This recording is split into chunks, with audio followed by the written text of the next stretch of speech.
Morning everyone, Susan here with another journal flip, and this one is on the composition notebooks that we've seen all over YouTube, and I just wanted to show you what I've been doing on them and my take on them. Let me move this out just a little bit.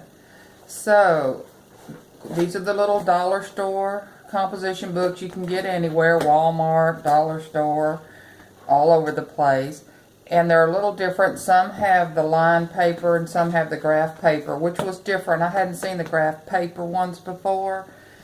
But let's get started because I have 3 of them. This one is one I started with the graph paper using the shoe polish technique that Crafty Irina showed on her YouTube channel. And I really like the way it crackles. You just go around with shoe polish on each side. I will say it takes a bit of time because there's like 100 pages in each one of these. So I sit there when I'm watching TV and do a few pages at a time, set it aside, let it dry, and come back to it. But you can hear the crackle. It's almost like the coffee and tea dyed paper.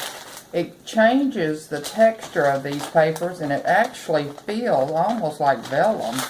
It's kind of, it's different. And I like it. And I just did the edges because I plan on filling this in with either, what do we want to say, collage or textbook pages that I can then journal on over. But isn't that neat? And you can tell I'm only about that way through. I did the edges. But this is going to take a little while. So I may end up actually start using it, then just do the shoe polish on a few pages ahead of time. I might be sitting here doing that forever. And then the second one that I started working on, and I seem to need to be working on about 3 or 4 projects or more at a time. I guess that is attention deficit disorder, ADD a little bit, but I have to have several things going. So the second composition book that I'm working on, I started washi taping in pattern paper as extenders, as flaps. So I'll show you. So it opens up, and each page, which now after I've been doing this a while and it's taken forever, I probably should have done every other page. But I started it this way, so I'm going to finish it this way. So I cut down the pattern paper to the size of the notebook, added a flap to each page. So here's 2 pages to write on and another page to do art on or collage or add ephemera or whatever you want to do to it. And it goes each page, flips out, and I love all this pattern paper, as you can see. I won't go through each page, but I added paper clips to each one because I thought it would hold it closed, but I don't think it's going to be necessary. I use it to hold it closed. I think I'll just leave the paper clips and add charms and ribbons and things at the top to make it kind of frou-frou. So that's that one, and as you can see, I'm about 3/4. No, not even 3/4. That's probably, well, yeah, because I started on the back. So about, let's go halfway through doing this, and look at the edges. Isn't that beautiful? All that washi tape that shows through. I just really love it. And I started coming in from the back because this side started getting thick, but you can tell by the edges how much more I have to do. And there's all the paper clips that I put in so far. Okay, that's that one. And then the one that I'm actually using, and this is the first one that I started because I needed a bigger journal that I could put bigger ephemera in. Most of my journals are 6x4, 5x7, something like that. So I wanted to try one of the bigger journals so I wouldn't have to cut down the cards and things that I received. So this is this one. And I collaged the front and Mod Podged over it. I started this in 2014. I'll probably finish it in the next, couple months maybe. But you can see it's thick. Put a little barn on the back, which I thought was pretty from a calendar page. And I watched several YouTube videos, which I'm sure y'all have too, on how to make these, and everyone's is slightly different. but several of them suggested that you reinforce these pages if you plan on adding a lot of ephemera and making them chunky, because the pages might get loose. So I added seam binding about every 10 pages or so to help hold it together. Added a little charm, added a little earring that I'm going to add a little chunky charm to, and then some frou-frou up here. And then everywhere where there's a paper clip, I'll go back and add some seam binding or a charm or something. And then I also, on this side, got my finger sticking out there, I made little tabs. And on 3 of the tabs I added these little ticket things. Just put my name on it, SUEC, hanging off there. And these little you-know cards are the tabs. As you can see, it's already getting thick. Let's go inside. So, I get questions all the time about how do you use these journals after you make them. Well, I use them almost daily. I write in them whatever my thoughts are. I use it as a brain dump. I find that once I've written about it, it clears my mind and I can go on to other things. And believe me, what I write is nothing special. A lot of the times it's just that I'm going to the grocery store that day, or my granddaughters came over, we had a good time, whatever it was.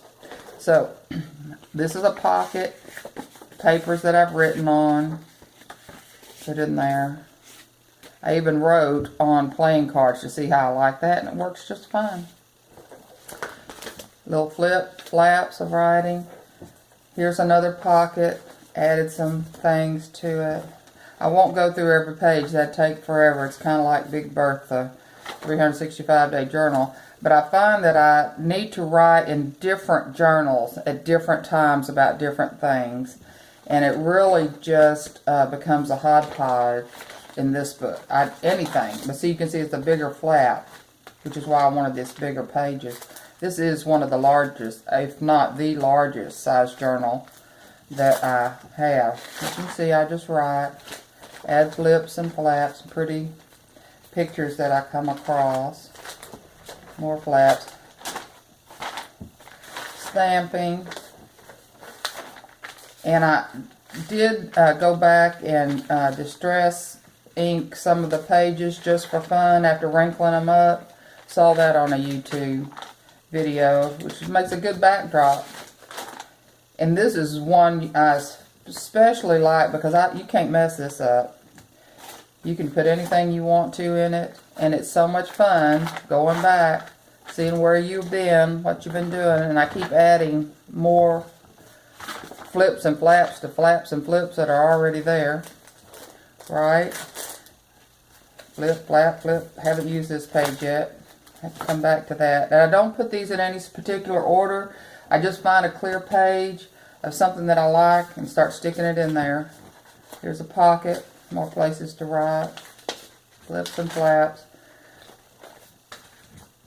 Lotto cards that I didn't win, scratch off. Didn't win a thing, but I thought they were funny, so I put them in there. You know that's a big waste of money. Big red barn, which I like, made a tuck spot out of that. Pictures of my granddaughter. And also this, I pick up the to-go menus of places that I've been, and I add them in, and then I write who was with me that day. It brings back some memories. I started adding cards that I got for different occasions, things you want to save. I did think about making one of those card journals. Hadn't got to that yet. So for now, I'm just putting them in here, making flips and flaps, using the envelopes as pockets. I even started adding, at one time I thought I would add my receipts, go back and write on each receipt. I don't know why I thought I needed so much real estate to write on, but at that point I did. As you can see, this will last forever.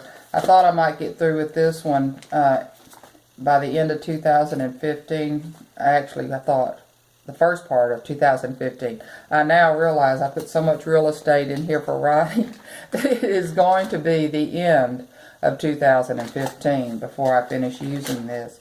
But just things that people have sent me that I thought were beautiful or interesting. I've added in here. And the cards fit in wonderful. So it keeps going on and on. I won't go through every page like this. There it is. I've added a ephemera all the way to the back on most of the pages as that comes in, but I stopped writing. Probably I'm still writing right towards the front because I have several journals at the same time going. So there's that one. Chunky, fun. And right now it doesn't need a closure, but I may end up having to make one once it's finished. Hope you enjoyed these composition videos. Bye-bye.